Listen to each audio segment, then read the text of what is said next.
Shalom, perkenalkan nama saya Dedrick Aprian Here. Saya adalah pendamping sosial program Keluarga Harapan Desa Praibakul dan Taramanu, Kecamatan Wanokaka, Kabupaten Sumba Barat, Provinsi Nusa Tenggara Timur.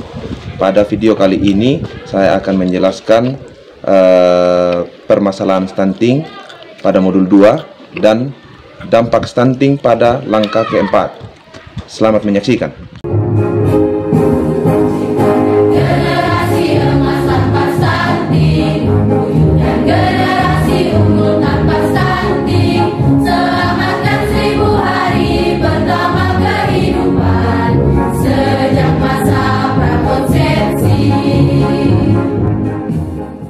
Selamat pagi Bapak-bapak.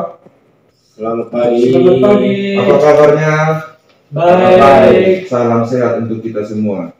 Salam sehat. Pada pertemuan kita kali ini, saya akan menindaklanjuti hasil pertemuan kemarin, pertemuan sebelumnya. Kita masuk di modul 2, di sesi yang pertama.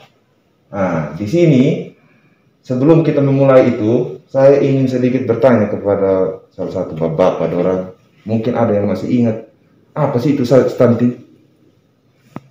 Mungkin Bapak Buce bisa membantu saya. Stunting itu kalau saya tidak salah ingat kemarin itu Bapak bilang kondisi di mana anak memiliki tinggi badan yang tidak sesuai dengan usianya. Tetapi pendek itu tidak sama dengan stunting atau belum tentu stunting. Itu yang saya ingat kemarin, Pak. Baik, terima kasih Bapak Buce. Tepuk tangan Bapak Buce. Nah, tadi itu penjelasan tentang stunting. Apa itu stunting? Yaitu pertumbuhan yang sudah, kalau bahasa kita sehari-hari, tidak sesuai. Nah, ada beberapa penyebab. Kemarin kita sudah membahas tentang beberapa penyebab stunting, di mana ada dua, yaitu penyebab langsung dan penyebab tidak langsung. Nah, berkaitan dengan ini, saya ingin mengajak kita lebih mendalami lagi terkait penyebab stunting itu terhadap anak-anak kita nanti. Di sini ada gambar, minta maaf, Bapak gambar tidak terlalu bagus, Bapak. Ini kita saya gambarkan sebagai istilahnya pohon harapan.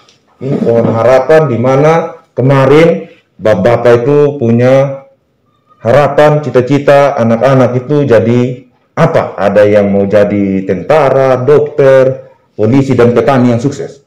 Nah, pohon harapan ini, bagaimana sih kita bisa mendapat gambaran anak yang kualitasnya bagus atau buah yang bagus, buah yang segar, besar-besar, dan kualitasnya bagus. Nah, saya ingin membagi bapak-bapak orang menjadi dua kelompok untuk membantu saya dalam kenapa sih yang menyebabkan buah itu jadi tidak bagus, begitu. Nanti saya bagi dua kelompok, kelompoknya Pak Buce dengan Pak Adi untuk berbagi ilmu yang kemarin kita dapat. Kelompoknya Pak Buce akan mendiskusikan penyebab langsung. Nanti penyebab langsung itu ditempelkan di batang pohon, batang utama. Sedangkan penyebab tidak langsung akan ditempelkan di cabangnya. Kelompok yang kedua ya. Ini saya bagikan kertas, nanti bisa dituliskan apa sih yang menyebabkan sehingga harapan-harapan kita itu ke depan untuk anak-anak itu tidak sampai. Waktu saya kasih 1 menit cukup? Cukup. Bapak, cukup? Cukup. Cukup. Baik, silakan. Sudah, Bapak. Ya, baik. Mungkin dari kelompok yang pertama, Pak Buce bisa mewakili untuk menempelkannya di pohon harapan kita yang menjadi penyebab utama atau penyebab langsung, sehingga harapan-harapan kita tidak bisa tercapai. Silakan.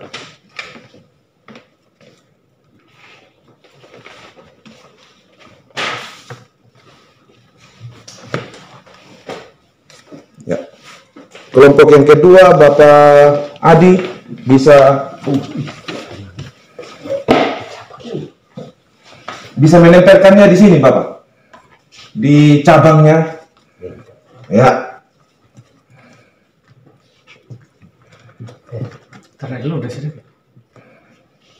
Baik.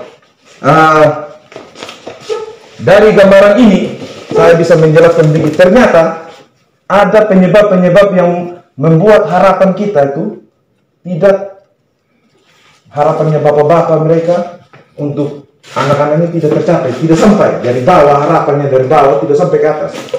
Yaitu penyebab yang pertama itu di batang pohon, sebagai batang yang utama itu adalah penyebab stunting yang secara langsung, di mana faktor kurang gizi, tidak imunisasi, dan penyakit kronis menahun. Nah, sedangkan penyebab tidak langsung adalah kurangnya stimulasi, yaitu rangsangan ketika ibu sedang mengandung, bapak dorong kurang berbicara dengan anak, kurang kena sinar matahari, mungkin seperti itu. Terus perilaku kebersihannya kita di rumah sehari-hari itu sangat kurang, menyebabkan nanti kalau harapan-harapan kita itu tertahan, dia tidak akan sampai ke atas dan tidak akan menghasilkan buah-buah yang bagus. Nah, yang menjadi persoalan kita di sini adalah apa sih yang akan terjadi ke depan, dampak yang ditimbulkan oleh itu. Dampak yang pertama dari stunting adalah dampak langsung, dampak yang dapat kita lihat adalah akan mengalami gagal tumbuh, terus gagal kembang, dan rentan terhadap berbagai penyakit. Itu biasa kita kenal dengan istilah yang kemarin itu 3G, 3G, gagal kembang, gagal tumbuh, dan gangguan metabolisme. Seperti itu. Jadi saya akan menjelaskan sedikit. Gagal tumbuh itu adalah satu kondisi di mana pertumbuhannya anak-anak itu tidak sesuai seumurannya dia. Oh, anak sama-sama umur 2 tahun, ada yang lebih tinggi, ada yang lebih, kenapa saya punya anak bisa lebih pendek. Itu dia. Terus yang kedua, G yang kedua itu gagal kembang. Adalah kegagalan tumbuh kembang anak baru lahir sampai dengan usia 2 tahun, berkaitan dengan kondisi di mana anak mengalami keterlambatan dan tertahannya pertumbuhan fisik tubuhnya, sehingga perkembangan seringkali dinilai tidak normal. Dan yang ketiga adalah gangguan metabolisme. Jadi gangguan metabolisme itu lebih ke arah ke dalam, dan tidak dapat kita lihat langsung, secara langsung, Bapak. Di sini itu adalah beberapa pengaruh yang disebabkan baik jangka pendek dan jangka panjang. Nah, kesimpulan kita kali ini adalah kenapa kita harus sama-sama memerangi stunting. Karena yang pertama, dampak stunting adalah anak-anak akan, yang tadi saya bilang, mengalami gagal tumbuh, 3G tadi, gagal kembang, dan rentan terhadap berbagai penyakit. Terus jangka panjangnya adalah kurangnya kualitas generasi penerus kita. Jadi apa harapan kita yang ke depan, di mana cita-cita kita untuk anak-anak kita menjadi orang yang lebih berguna bagi nusa dan bangsa itu tidak akan tercapai karena hambatan-hambatan tadi. Kira-kira itu saja penjelasan dari saya untuk pertemuan kita yang singkat kali ini. Semoga apa yang menjadi harapan kita, harapan bapak mama, bapak-bapak di yang hadir hari ini bisa tercapai dan bisa anak-anak kita bisa berguna bagi nusa dan bangsa. Apabila dalam penyampaian ada yang belum Bapak dorong pahami, nanti kita akan bahas di pertemuan berikutnya. Terima kasih untuk kita semua, salam sehat dan tepuk tangan.